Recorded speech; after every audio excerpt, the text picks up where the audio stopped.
Hello, and welcome to Training with Trisonius. I am Trisonius. Today, we're going to focus on methods and basic input. So, methods are named blocks of code, and they promote code reuse.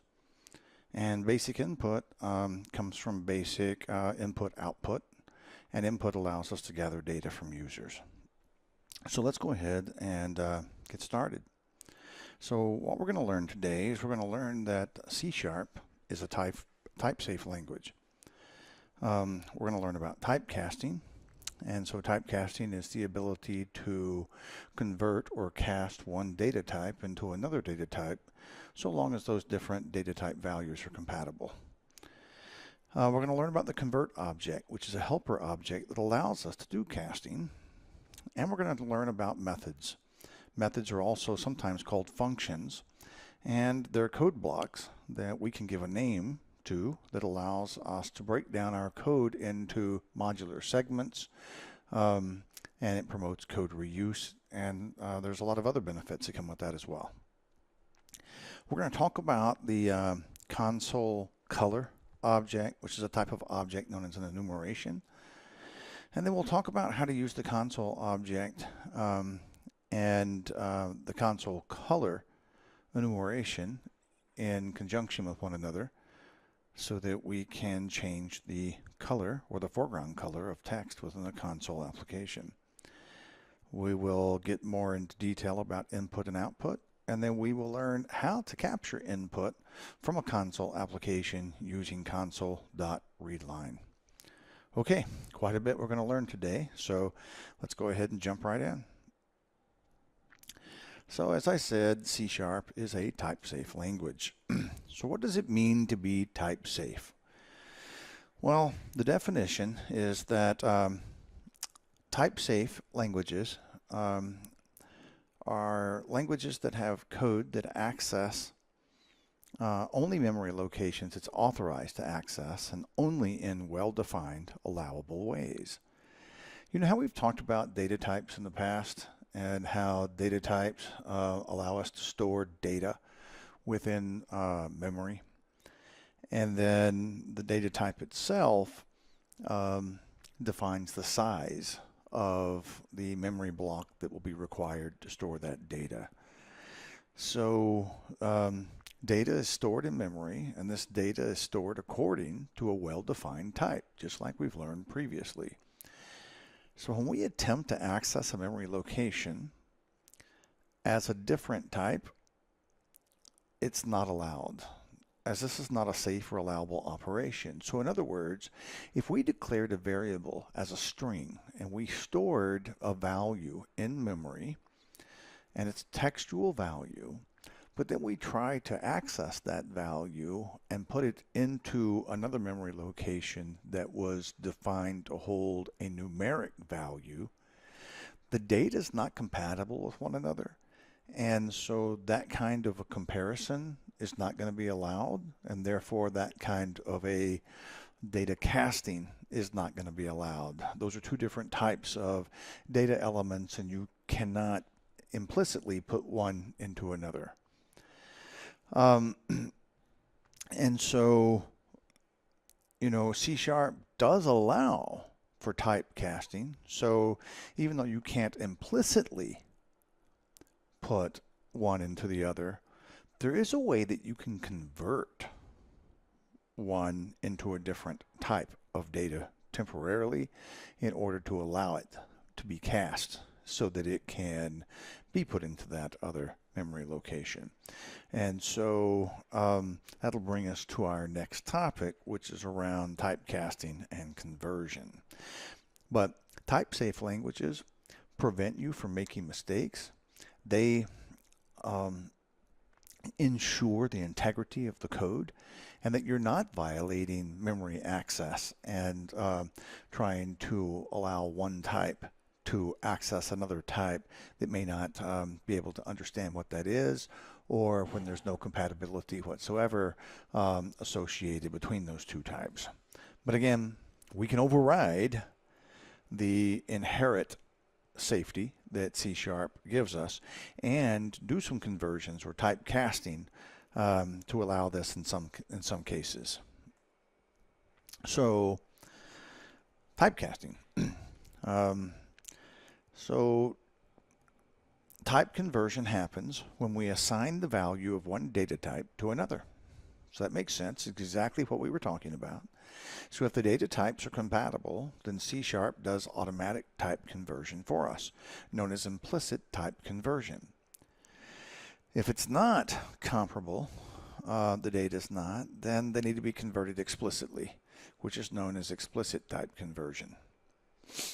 And so numeric data types can be compatible with one another. Oh, they are compatible with one another in most cases, allowing for implicit type conversion. So the general rule is that one numeric type can be implicitly converted to another numeric type as long as the conversion will have no chance of data loss. So an example of this would be converting the value of type byte to a value of type int32. So as we learned about previously, a byte can contain a whole number from 0 to 255. So it can hold a number up to 255. And an int contains a whole number slightly greater, or it can contain a whole number with a maximum that's slightly greater than 2 billion. So obviously, a max value of 255 can fit within a max value of 2 billion. So a byte could be implicitly converted to an int32, as no data would be lost. However, an int32 could not be implicitly converted to a byte, because an int32 may have a value that's greater than 255, and when it was converted to a byte, that would result in data loss, and so that would not implicitly be allowed. I hope this makes sense, and we'll dive into some code exercises as we move forward, and it'll make more sense as you begin to see examples. Explicit conversion happens when the programmer uses specific syntax to force a conversion to take place. This is typically performed using the convert object or by using direct casting. I'll give examples of both later on when we're actually working on the coding in Visual Studio. The type to be converted, however, must still be compatible with the other, or a conversion will not be possible. So there still has to be a level of compatibility between the two data types in order for them to be able to be one to be cast into the other. Okay, sounds confusing, but it's not.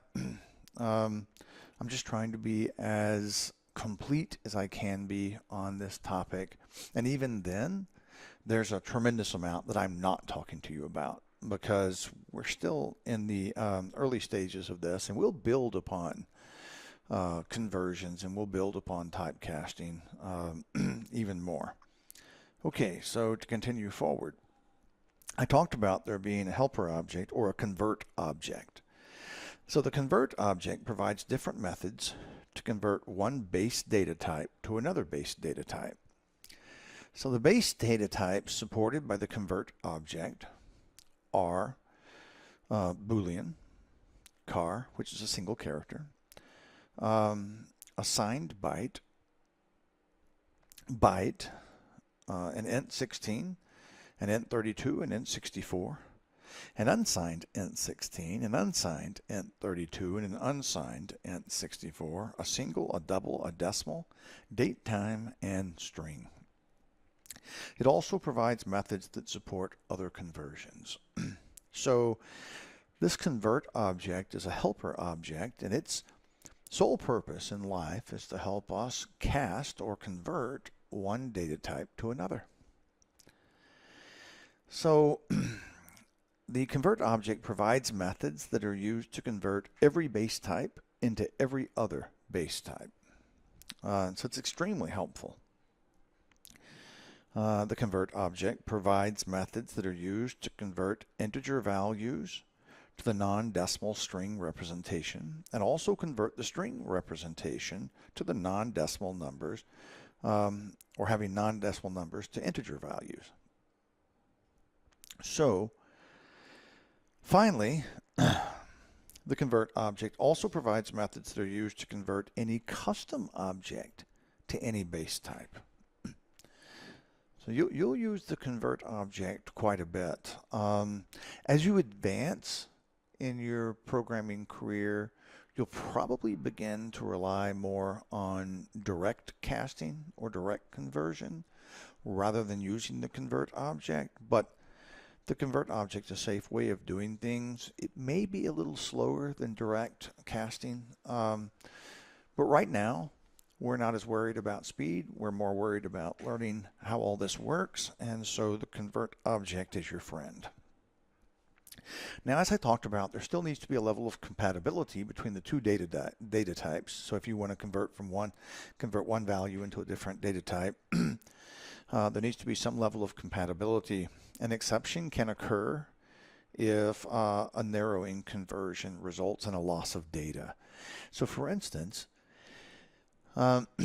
if you took, in our previous example, an integer, and let's say this integer contained a value of 3,000, and you explicitly cast that into a byte, you're going to lose data, and an overflow exception may occur in that particular instance. And so you have to be very careful and understand what you're doing when you're doing explicit casting.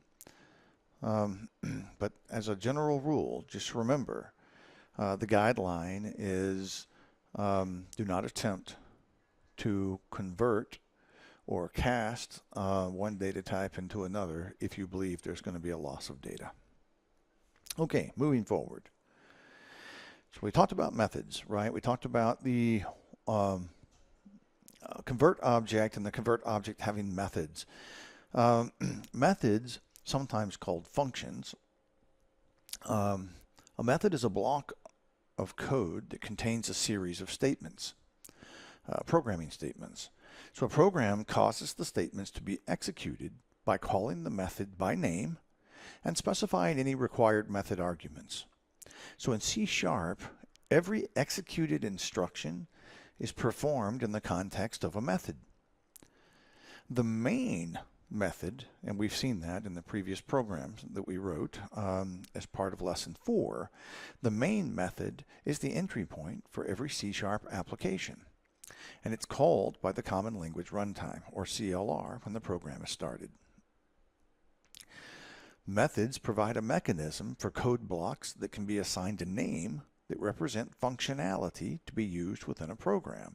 So let's say that we wrote some code, and this code was going to verify that a phone number was in the correct format. Well, there may be multiple areas in our application that need to verify the format of a phone number.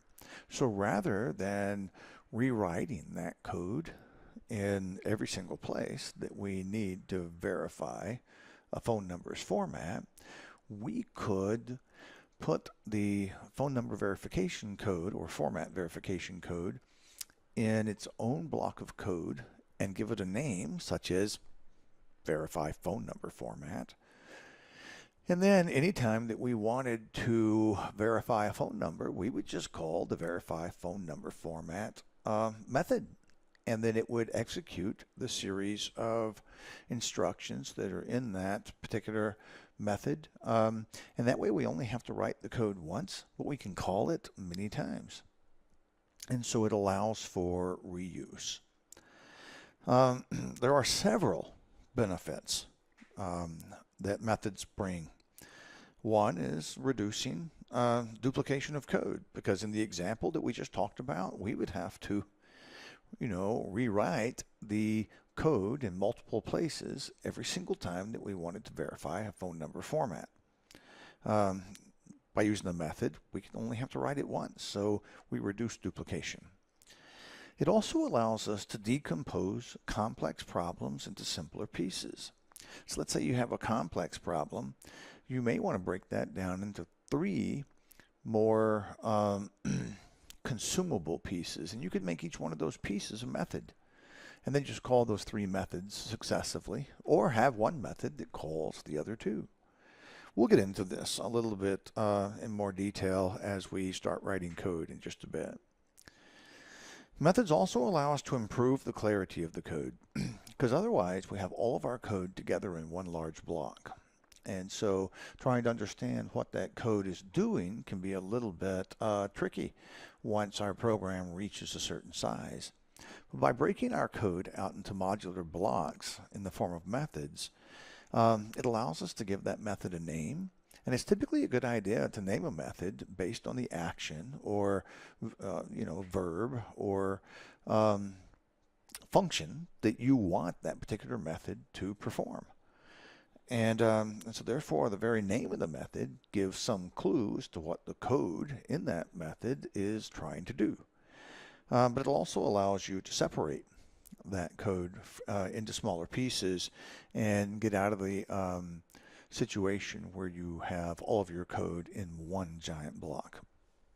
And so it improves the clarity of the code because you are decomposing it. It promotes reuse.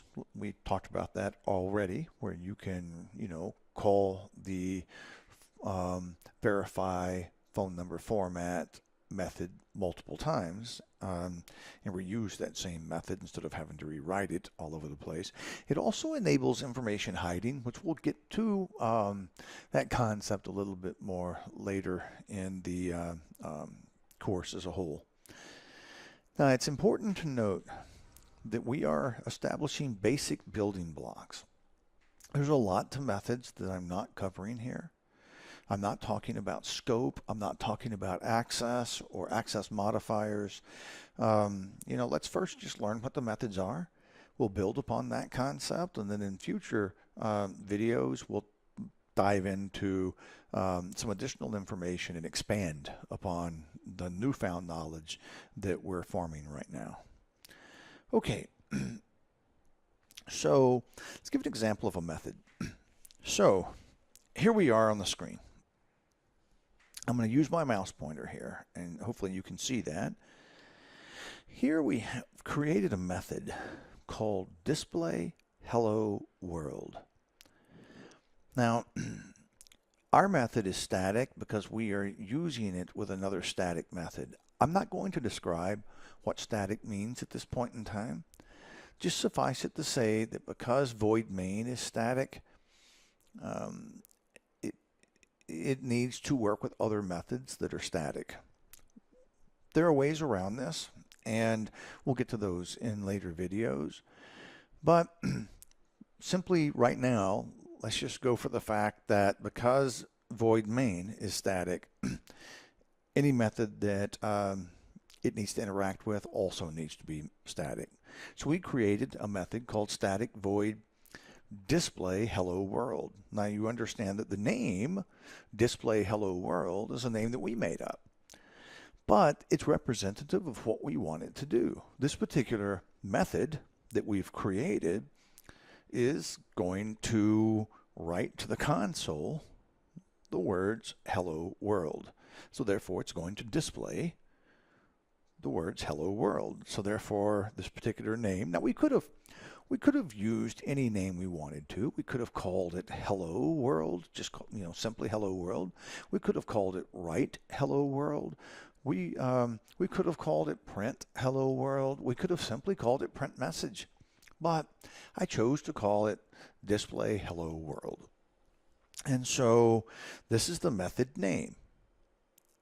And then we see the open bracket and the close bracket.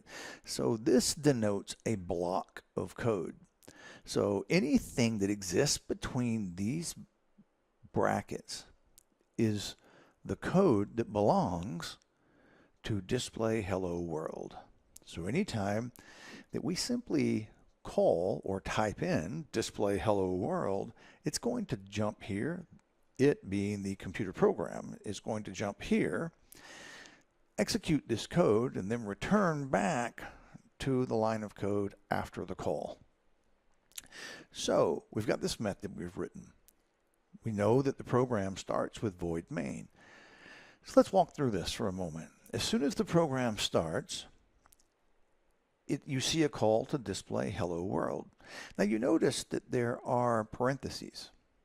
Parentheses are required because they represent the fact that you're calling a method. It represents a block of code or an action. So display hello world, open parenthesis, close parenthesis, semicolon. We're just telling the computer, hey, go find a method by the name display hello world and execute it. So as soon as the computer sees this name, it looks through the code to see, do I have a method called display hello world? I do. It's right here. So it jumps down here and it executes this. So when it executes it, it writes hello world to the console screen. It then returns execution back, and then we write CONSOLE.READLINE, so we write to the console, I just finished calling display hello world. So that's kind of the way this works. So if we look down here, you can see that if we were to run this program, you'll notice the first thing that prints out is hello world, because we called display hello world, which forced it to come down here and display hello world, which is what it did. And then it immediately returned back to void main after executing this particular function and executed the next line of code, because it does execute code linearly. And the next line of code is I just finished calling display hello world. And you can see it says I just finished calling display hello world. And so I hope that makes a little bit of sense. So we can create our own blocks of code. Now this block of code happens to only have one line of code in it, but methods can contain multiple lines of code. I'm just trying to keep this simple right now because it's a new concept. Okay, let's go ahead and continue forward. So now that we understand what methods are, and we used console in our previous application, the console object, let's go ahead and expand upon our knowledge of console. So there is an object available in C# that's part of it's available to us when we use the console object, and it's called CONSOLECOLOR. So CONSOLECOLOR is a special type of object known as an enumeration. Enumerations contain a list of other values, and each value can be referenced by a name. So CONSOLECOLOR is an enumeration that contains a valid list of colors that can be used by the console object. We'll get more into what enumerations are, and we'll get more into what their cousins, arrays, are later on in future videos. But right now, just know that there is a type of object out there, which is an enumeration that enumerates values, and in this case, it's valid colors that we can use with our console application. Now, the console object allows the programmer to change the color of text that's printed to the console window. So the color can be changed by using CONSOLE.FOREGROUNDCOLOR and assigning it a valid console color value. So let's look at this code. I've got an example of this. So here in void main, the program begins here. You notice that we say, all right, remember it executes right to left. So we're saying let's take the cyan color that is a value within the console color enumeration and assign it as the foreground color of our console object. Now that we've assigned cyan as the foreground color, let's write to the console the string, this should appear in cyan. So we're going to write, this should appear in cyan, or send this text to the WriteLine method of the console object. And that should write that onto the screen for us. Now, as soon as that's done, we're going to take the white value of the console color enumeration and assign it to the foreground color of the console object. And so only one foreground color can be defined at a time. So what we're doing is we're overriding the previous value of cyan with a new value of white. Now we're going to take the string, this should appear back in white, send that to the WriteLine method of the console object, and then that should display the text. This should appear back in white because we set the foreground color of the console object to white.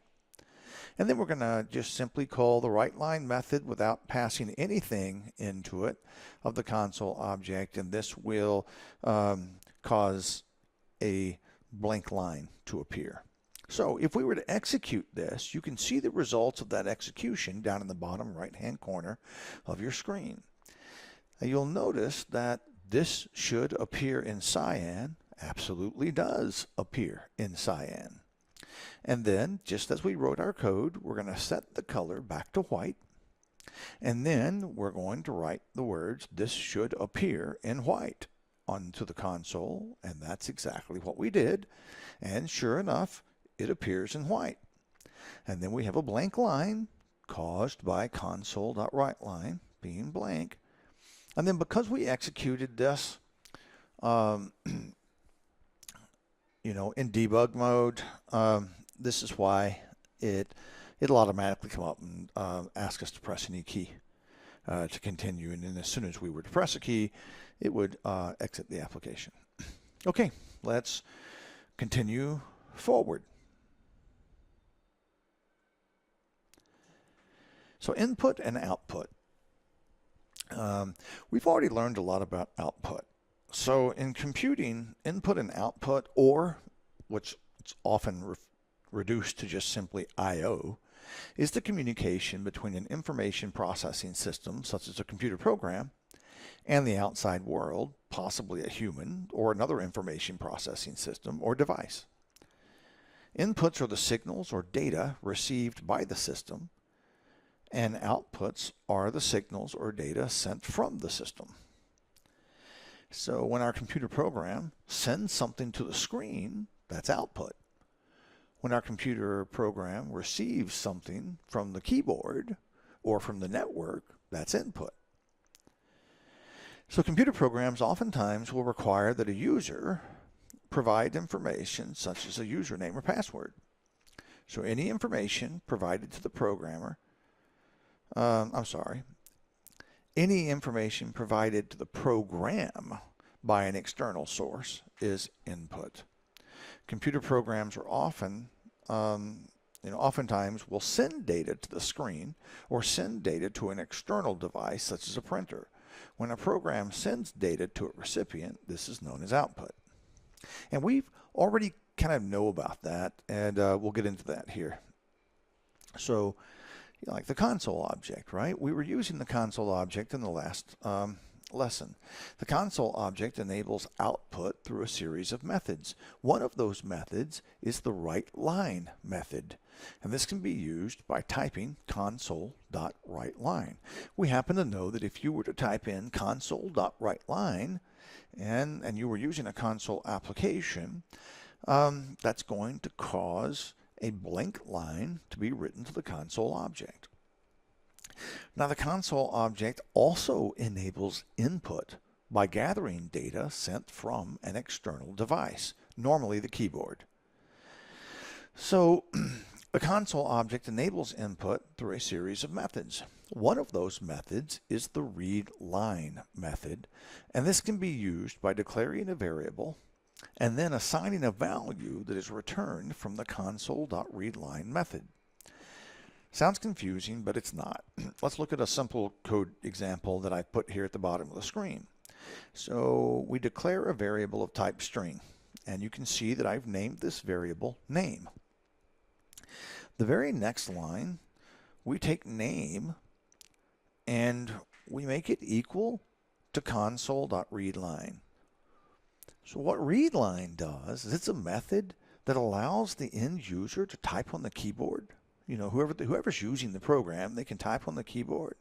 And they can type anything they want to, but as soon as they hit the enter key, That defines the end of the line. So what it does is it takes everything that the end user has typed in into that console window, and it assigns it to the variable name. And so again, if we read right to left, what we're telling the computer to do is read the line that the user input through the console and assign it to the name variable.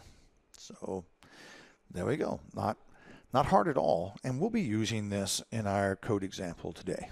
Okay, I've done a lot of talking, so it's probably time, and you're probably ready and bored, so let's go ahead and jump into the code. Now what we're going to do is we're going to jump into the code, and we're going to jump back in where we left off in the last lesson. Now, the last lesson, I had you guys do a homework assignment, and it was to add a couple of variables and display those variables to the console. So the code that we're going to be looking at, I've already done the homework assignment, and so it's going to assume you did as well. So whenever we pick back up and start back into our code, I will have already coded that homework assignment, and then we'll begin from that point. Okay, hope that makes sense, and I'll see you in Visual Studio in just one moment.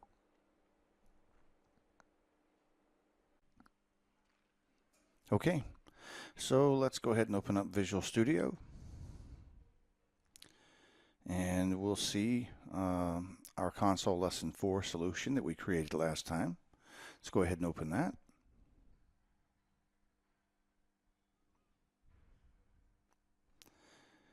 And here's our solution. So again, over here, we've got our Solution Explorer, and it shows our different files. Right now we have all of our code in one method, static void main.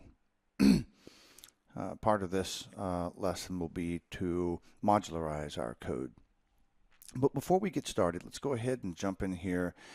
And the homework assignment was to add 2 additional variables. So we added strength and dexterity. You can see those 2 here. Then we initialized them to a value here. So we assigned a value of 15 to each of them. And then we added the code to actually have them display. And so if we were to go to debug, start without debugging, we will see that name Trisonius, age 27, strength 15, dexterity 15. Press any key to continue. So you can see that strength and dexterity are indeed printed out.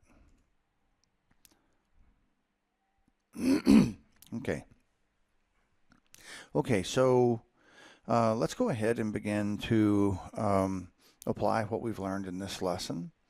So what we're going to do is we're going to create a new method, and we're going to make this method static since these methods are static.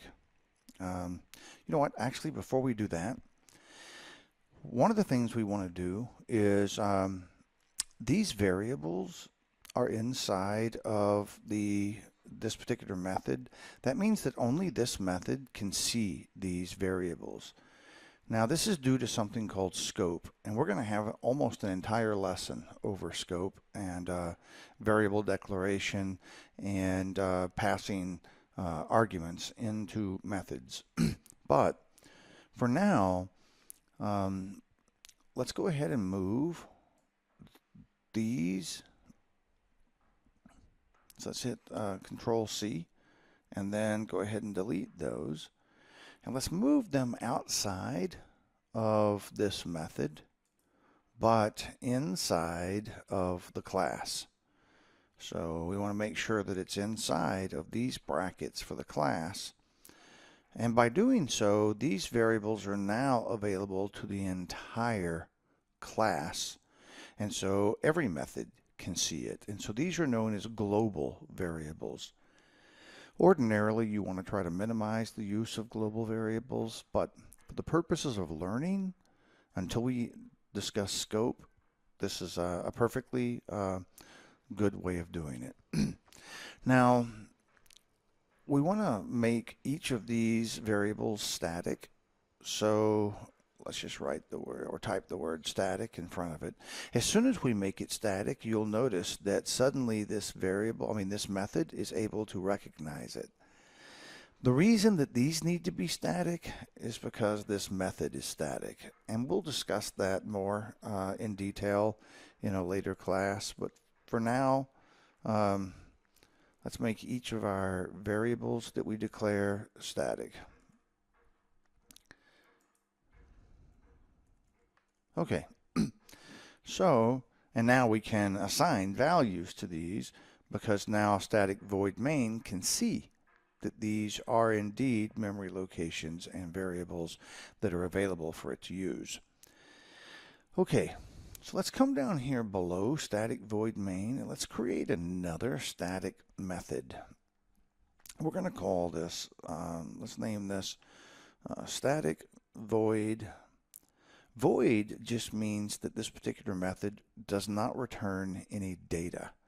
It just performs a set of instructions, but it doesn't return anything. And that's fine because we don't know how to return anything from a method yet, so we're going to continue to just move forward like this. So static void create character. So we're going to create a method called create character. Come down the line and we're going to put our open and close brackets. And now we've got a new method called create character. That's fantastic. That's wonderful. I'm going to go ahead and let's create another method as well. And this one is going to be display character. So we'll put our code in here that's responsible for displaying our character on the screen. So like right now, all of this is displaying the character. So let's go ahead and let's just hit Control C after you highlight all that. You can delete it up there. And then let's paste that down here. Okay. Now, if we just simply call, well, you know what, if we run our program right now, it's going to go into void main, and then it's just going to exit once it gets through doing this. So we're not going to see anything. So let's go ahead and show you, if we start without debugging, we're going to get this blank screen, and it just says, press any key to continue. Even though we have a display character method, we never called it. So we want to, inside of void main, call display, and you notice that as we get ready and start to type this out, Visual Studio is smart enough to know, oh, there's a method that matches this. And so you can just double click on this, open, close parenthesis, and remember every single line ends in a semicolon. So this is how you call a method. So now when the program starts, it's going to come into void main. It's going to see that we have these variables declared. It's going to assign values to these variables, and then it's going to call display character, which is going to cause the program to jump down to display character, execute all the lines of code here, and then come back. Okay, so let's see if that worked. Simply adding display character should now display our character, and there you go. It's displaying our character. So congratulations, you have created and called your first custom method. Excellent job. Now, I want to create another method and begin to ask. I want to ask the character, or ask the user to type in their character's name. So what we're going to do is I'm going to comment out this code, and so we can just come up here and hit the comment out the selected lines, and it'll comment it out for us. So now there is no assignment, and I want to go and create another method, and I'm going to call this method getName. So static void get, how about we'll call it getName. And what I want to do we're going to write the code in here that's responsible for getting the character's name. And we want to allow the user to specify their own character's name. So the first thing we're going to do is we're going to write console.write, open parenthesis, and we're going to type in here the message that we want it to write. So I'm going to enter, please enter your character's name, colon, space. Now the reason we're using write instead of write line is we want this to print out, but we don't want it to go to the next line. We want the cursor to stay exactly on this same line after it prints that out. And then we can allow the user to type in the name. And here's how we do that. You know, we already have a variable for name. It's right here, name. We already have it declared, and it accepts a string. So we can make name equal to console.readline. What this will do is this will read the line that's typed in by the character, by the user, into the console, and then assign that to the name variable. So now that we've created a method called getName, I'm going to come up here, and inside of create character, I'm going to make a call to getName.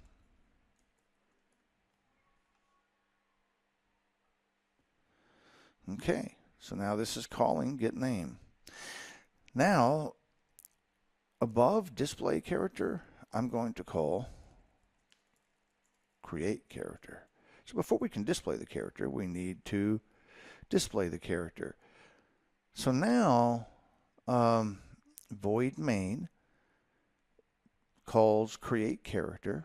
Create character then calls getName. Okay.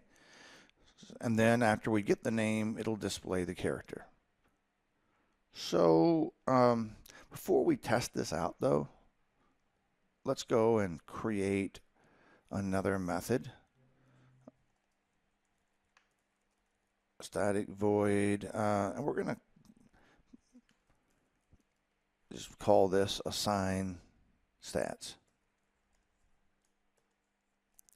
And inside this method, we will assign our age, strength, and dexterity. So age equals 27, strength equals, let's make this strong, 17, dexterity equals, not quite as fast, he'll be a little slower, so 12, he or she. So here we've got a method called assign stats, and all it's doing is assigning values. So what I want to do is inside of create character, after we call getName, let's call assign stats. There we go. So now we're going to start the application. It's going to come in here to void main. It's going to come down to create character. When it comes to create character, it's going to say, hey, jump out and go to getName. So then it's going to come down here and run getName, which is going to print out, please enter your character's name. Then it's going to wait for the user to enter the name. Then it's going to return back up here, and then it's going to call assign stats, which is going to jump down here, assign the stats. Then it's going to bounce back up here and then call display character. Wow, seems confusing, but it's really not. So let's go ahead and hit debug and start without debugging. And look, please enter your character's name. Well, I want my character's name to be Trisonius. So I'll type in Trisonius. And when I hit enter, look, it knows my name is Trisonius because it assigned whatever I typed in to the name variable. And then it called assign stats. And you can see that after it called assign stats and create character, it then called display character. So it's displaying all this information. I hope that makes sense. So what if we wanted to, instead of assigning stats, what if we wanted to Well, let's add Constitution as a stat. So let's come back up here, and when we declared our stats, static int Constitution. All right. Now, let's come down to assign stats, and let's just add Constitution equals 15. All right. And see, I only have to go to this one method and add Constitution equals 15. And I know this is where that belongs because I'm assigning a value to a stat. And of course, the method is assign stats. Now, just assigning a value to a stat won't display it on the screen because I need to be able to display my character. So I have a method called display character. And so let's go add console.write. Oops. Constitution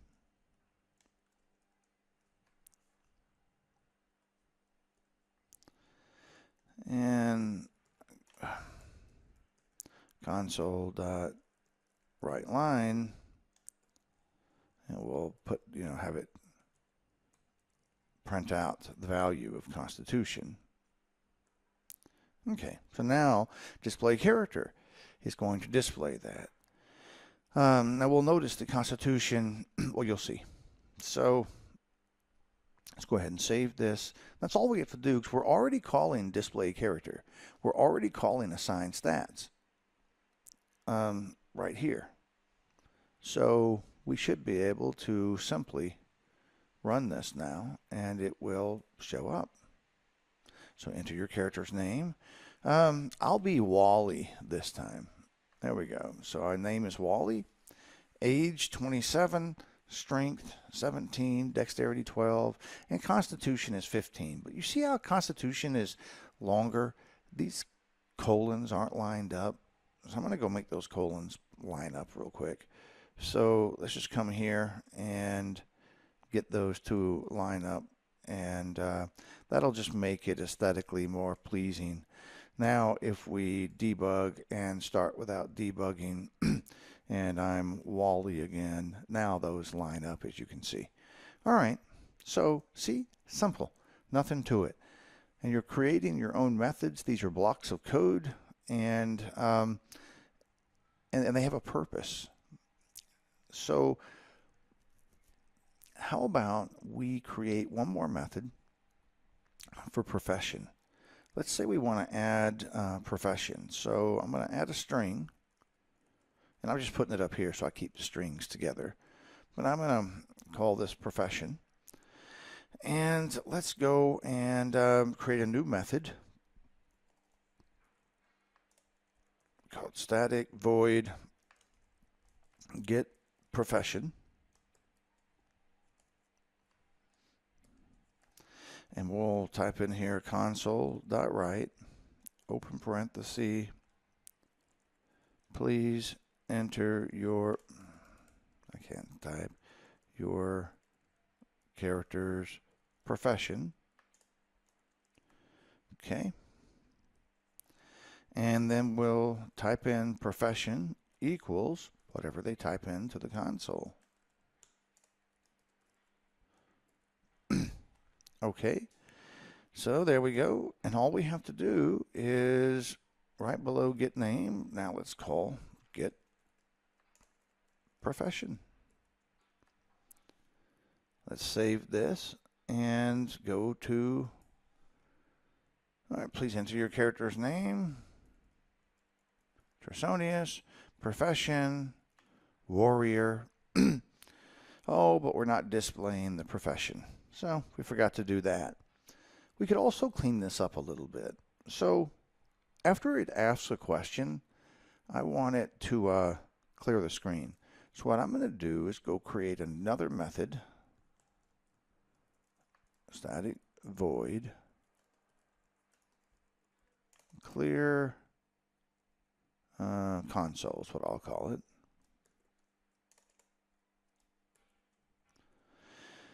And we'll just type in here console.clear. And so Now, when we're displaying our character, or actually, sorry, during our create character, after we get name, let's call clear console. And then after we get the profession, let's call clear console. Okay.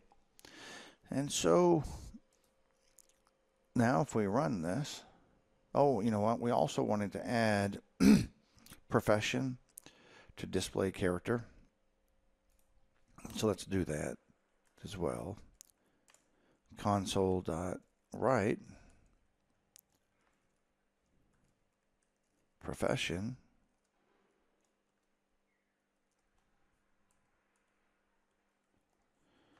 and console.WriteLine profession. Alrighty. So there we go. So let's give this a shot now. Let's save it. Build. Oops, sorry. Debug. Start without debugging. Okay, please enter your character's name. I'll be Tresonius again. And now it cleared the screen, as you can see. Enter your profession. I'll be a warrior. And then it cleared the screen again because it's clearing console, and then it listed all of that stuff out. You know what? I'm going to do one last thing to make this look a little better, and then that'll wrap up the lesson for today. So we'll create one more method. This method is going to draw separator line. Just draw separator. That's what I'm going to call it. What it's going to do is we're going to set the forecolor, console.foreground color, equal to console color dot, how about we make it dark red. Okay. And then CONSOLE.WRITELINE, I'm going to draw a funky little line here. It's like a separator bar. Is that enough? That's enough. All right. It's good enough. And then we're going to set console.foreground color back to white. Oops. Console color dot white. All right. So we have this draw separator. So now what I want to do is in display character at the very top, let's make a call to draw separator. After profession, let's make another call to draw separator. And then finally, after constitution, it's at the very bottom, let's make another draw separator. See how we can reuse this method without having to type all that code in each time? So now, if we save it and we go to debug, start without debugging, we're going to get, what's your character's name? Well, Tresonius. Profession, I'm going to be a burglar. And now you notice that we've got our separator lines. So I hope you understand more about methods and how those are used. And, you know, don't forget that you'll have an assignment after we review the summary. And so I look forward to you adding some to this program as we move forward. Thank you for your time.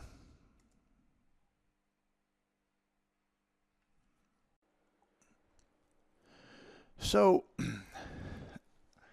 We've learned that C# provides type safety. Data types define the type of data that can be stored in memory and how much memory will be required to store it. We learned that in the previous course. But only compatible data types can access this memory location. So if we try to access a memory location and put it into another memory location, or in other words, if we try to take data from one location and cast it into a different data type to store in a different location, only compatible data types can access this memory location. So we learned that C# supports implicit and explicit casting. So implicit casting is allowed if data types are compatible and the conversion will not result in data loss. Explicit casting will attempt to convert one data type to another, but an exception will be thrown if there's not compatibility between the types. So we learned about that in quite a bit of detail. C# provides a convert object that is a helper class that can be used to assist with the casting of base data types. And remember, the convert object is your friend. Methods are blocks of code that are given names that promote code separation and reuse. So again, we saw that and we went over that. Input-output, often referred to simply as I/O, is the means by which data is output to a device such as a screen or input into the program through a device such as a keyboard. And we learned how to use the console object to actually gather input into our program, and that's using CONSOLE.READLINE. And it's a common means of gathering input from the user via a keyboard. So that's fantastic. So that's what we've learned. And hopefully this kind of stuck. There was a lot we went over. Now, we do have an assignment. And so something I want you to focus on between lessons. So once you programmed everything that we went over today, I'd like you to expand upon that some. And here's what I would like for you to do. So I'd like for you to add a new global variable of type system.string and name it hair color, because we want the ability to store a hair color for our character. And then let's add another new global variable of type system.string and name it eye color. Then we want to add a new method named getHairColor that'll be responsible for assigning a user-defined value using console.readline to the hair color variable. In other words, we want to allow the end user to type in whatever hair color they want, and that's what's going to get assigned to the hair color variable. And then we want to do the same thing for eye color, so we'll add a new method named getEyeColor, and that'll be responsible for assigning a user-defined value using console.readline to the eye color variable.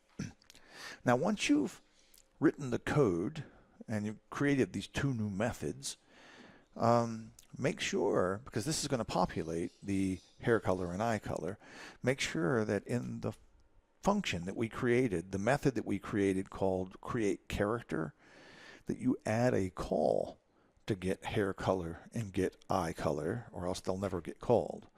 And then also ensure that you output the value of hair color and eye color within the display character method in the same way that we've outputted the other values. Okay, until next time, this is Trisonius signing off.